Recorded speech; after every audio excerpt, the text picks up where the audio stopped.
We've been having something of a D.L. Hughley revival on this channel.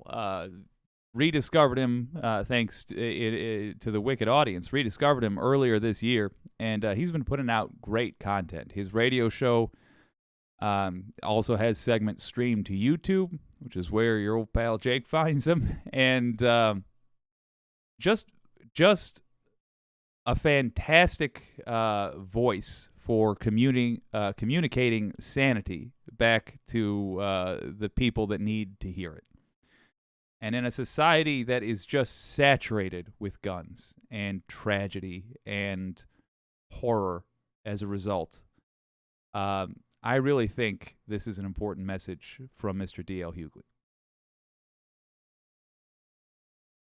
Ready, that was the Fugees, Ready or Not. So over the last week, we have seen a young black man, a young black child, get shot by for knocking on a door by a 84-year-old, now seemingly racist white man. I'm not saying this cavalierly. The district attorney alluded to that when they were making charges, basically said that he has reason to believe it was a racist incident. Several members of his family, including his biracial grandfather, said his father was racist. I'll real quick give D.L. Hughley the pass here as a member of the suspect's race. Yes, that dude was a racist white man. That's how I'm calling it. That's what it surely appears to be. I think that's a fair characterization. That he often had delved into the world of conspiracies, a Fox News watcher, all that kind of thing. That kind of fits that category. We have had a young woman turn into the wrong driveway and get shot after seeking to leave. We have had two cheerleaders be shot for walking up to the wrong car. We have had a father and his daughter be shot for their basketball rolling into a yard. Now, these are common day, mundane, everyday things. And what has changed is America's insisting on giving people ready access to guns. Now, already statistically, we are more stressed out. We are more anxious. We are more angry. We are more concerned. We are more drug addled. We are more. So everything that you could be that would lead to these kind of things, an uptick in these kind of things, we are. And state legislatures all across the country decided that it would be a good idea to put guns in the hands of these people. I know that I used to carry a gun all the time, and you know what I used to find myself doing? Looking for things to happen. I used to look for a fight. When you set the table for confrontations like this, when you start writing these stand your ground law, where you have to have no, obligations to get away, it was meant for things like this to happen. Everybody wants to play Dirty Harry. Now, let me tell you something. What is so goddamn scary about a basketball and a boy, a man and his daughter rolling into your yard? What is so scary about two cheerleaders or three cheerleaders walking up to the wrong car? What is so scary about somebody pulling in your driveway and pulling off? What's so scary about somebody ringing the doorbell at your home? It is because now these people are predisposed to want to end lives. If you buy these guns, you want to use them. And you will look for excuses to use them. You look for excuses to use it. A cheerleader, and you're a grown-ass man, and you shoot two cheerleaders? You shoot girls from 200, 300 yards away as they're driving away? You shoot somebody whose basketball goes into your yard with her and her father? You shoot a kid just ringing your doorbell? I do think right away he nailed it.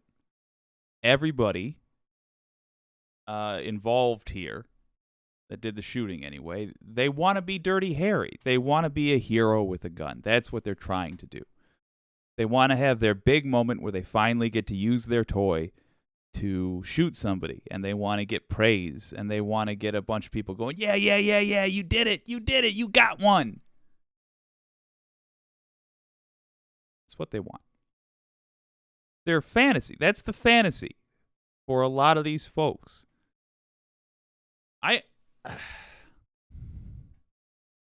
I understand the reasoning of a gun owner that truly, genuinely is afraid in their home for any given reason, or is afraid on the street. I understand the reasoning. But there is certainly a distinct group of gun owners who they don't take guns and the responsibility that must come with them seriously. They're not sitting there hoping, Jesus, I hope I never have to use this thing. They're not viewing it like a life jacket in a raft. They're viewing it like the raft. Jesus, I can't wait for the opportunity to use this thing. That's how they're viewing it. The exact opposite of how you should. More in a moment. Let's let the man finish his piece. These are short clips. We have been set up for things like this because two things have happened. The legislators in these states have decided that it would be wise to not do background checks, to not have red flag laws, to not have waiting periods, but to put guns in the hands of people who are this irresponsible. Irresponsible. You've decided it was a great thing, and we're angry, a drug addict, high, anxious, and that is going to be a mix for a dilemma like this. Kids getting shot for ringing the doorbell. How many times have you, a grown person, gone to the wrong place, seen the wrong address, or had your ball roll into a yard? Should it be a death sentence? The only thing that's changed is the overabundance of guns in the hands of maniacs. These people walk around with these guns and they cannot wait to use them. And you don't know that because you don't know anything about them. You decided it would be prudent not to check anything. Their mental capacity, their emotional, what kind of emotional strain they're under. Just go get yourself a gun just because you can have one. So we better prepare ourselves for these things to happen all the time. These people have decided it's more important for maniacs to get guns than kids to be able to make mistakes. They've decided that. If you got a gun, chances are things are going to look decidedly different to you. Where it might be prudent to walk away, a gun gives you courage you may not have. There's an old expression, when you're a hammer, everything looks like a nail. And when you got a gun, everything looks like a life-threatening fight. That's a little note from the GED section. We got the Jazz Report coming up in 15 minutes. It's the D.L. Hughley Show.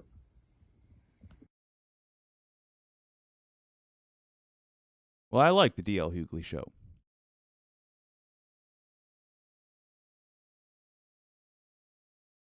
In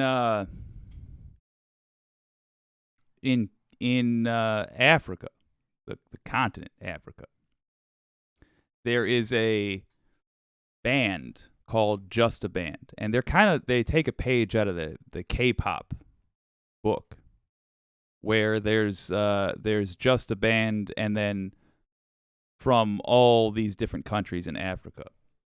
My favorite is from Just a Band Kenya, and they do a song called Ha Hey.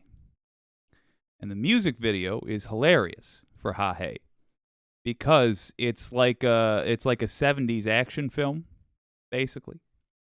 And it stars a fictitious character called Makmende.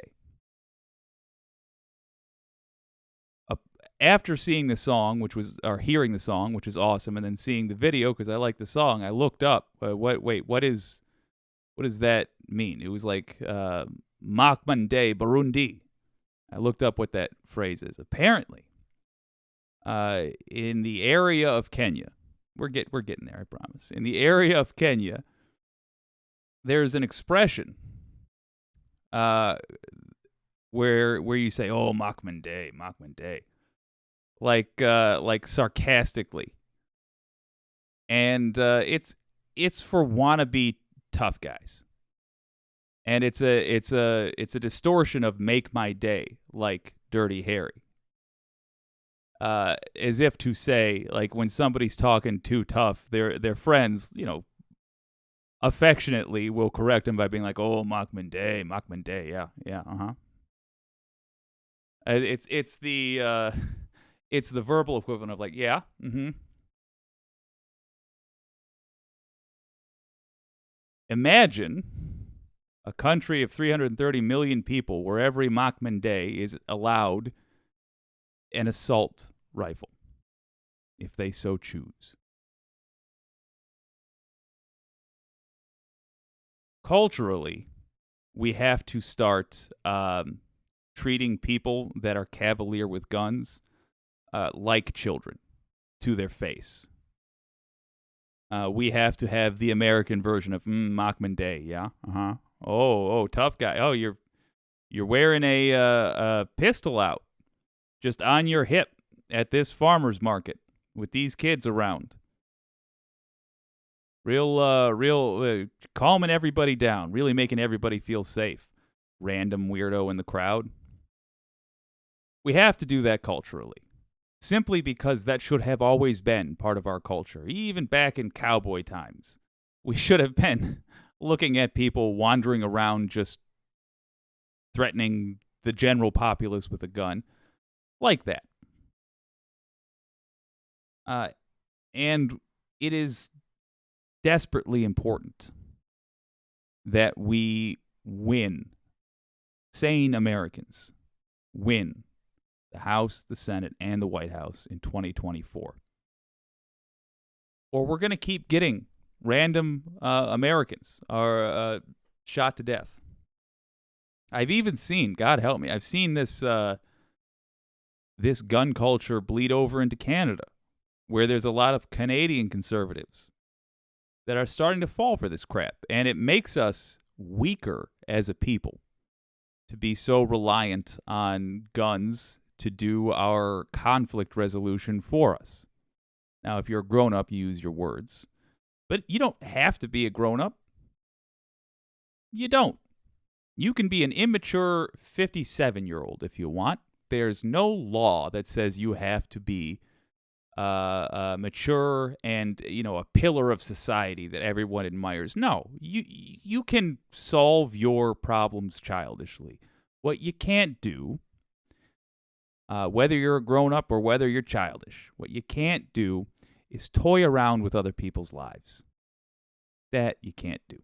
That can't be part of your culture, and we cannot have laws that allow people to do that. There's a link in the description. It is to a change.org petition. It's got a lot of support, growing support. If you haven't already signed it, this petition requests that the government once again ban assault weapons. Will Republicans listen to that? Not now, no.